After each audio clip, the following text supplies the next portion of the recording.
కళ్యాణపు ఆగన్న గారు మనల్ని విడిచి వెళ్ళడము చాలా బాధాకరంగా ఉన్నది. ఈ కరీంనగర్ ప్రజలకు ముఖ్యంగా కాపువాడలో ఆయన జన్మించి ఆయన జన్మస్థానం నుంచి ఈరోజు వెళ్ళిపోవడము ఇక్కడ ఈ ప్రాంతం అంతా కూడా ఈరోజు దుఃఖమయంలో ఉన్నారు.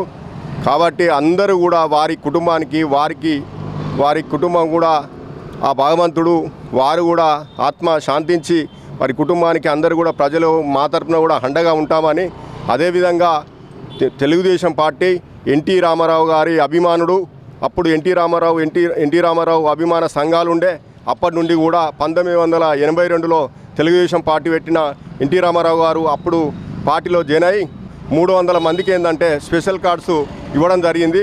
అంటే ఎవరు కూడా ఎన్టీ రామారావు దగ్గరికి అపాయింట్మెంట్ తీసుకోకుండా వీళ్ళు డైరెక్ట్ పోయే అప్పుడు ఆ కాలంలో డైరెక్ట్ పోయే పరిస్థితిలో ఉండే అటువంటి వ్యక్తి ఎప్పుడు కూడా ఏ పార్టీ కూడా చేంజ్ కాకుండా ఎవ్వరు ఏ నాయకులు ఎటువైనా కూడా ఈయన పచ్చకండను నమ్ముకొని ఈరోజు వరకు ఆయన తొలి శ్వాస వరకు కూడా ఆ పార్టీలో కొనసాగుతూ ఈరోజు ఇక్కడ మాలో లేడనే బాధ. వారు ఎన్టీ రామారావు అభిమానిగా తన చిన్నతనం నుంచి ఎన్టీ రామారావు అంటే తన ప్రాణం ఇచ్చే విధంగా అతనికి అభిమానం ఉండే, అదే అభిమానంతో తెలుగుదేశం పార్టీ 1982లో స్థాపించిన తర్వాత క్రియాశీలంగా ఆ యొక్క పార్టీ అందు ఉండి పార్టీకి ఎనలేని సేవలు చేసినటువంటి గొప్ప వ్యక్తి.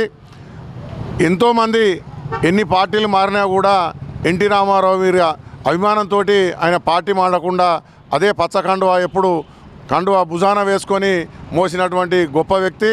అలాగే కాంట్రాక్టర్గా కూడా ఆయన అవినీతికి తావు లేకుండా మంచి స్టాండర్డ్ వర్క్ చేస్తూ ఒక కాంట్రాక్టర్ సంఘంలో మంచి కాంట్రాక్టర్గా మున్సిపాలిటీలో పేరు తెచ్చుకున్నటువంటి గొప్ప వ్యక్తి.